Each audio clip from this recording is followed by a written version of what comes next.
Hello বন্ধুরা, তোমরা সবাই কেমন আছো? আশা করি খুব ভালো আছো। অনেকদিন ভিডিও দেওয়া হয়নি, তাই ভাবলাম একটু ভিডিও শেয়ার করি। তো আমি গিয়েছিলাম বাপের বাড়ি সেই ষষ্ঠীর আগের দিন থেকে, আর পুজো ছিল বলে একটু রয়ে গিয়েছিলাম।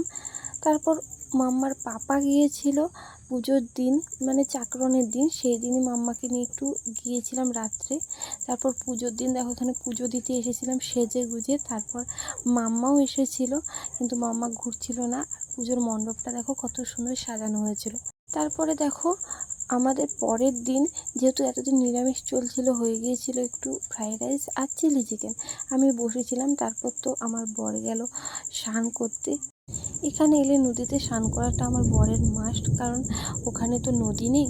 তারপর দেখো বিকেলবেলার দিকে একটু চলে গিয়েছিলাম বাজারের দিকে ঘুরতে ঘুরতে, মানে একটু খেতে, ওই মোমো টোমো।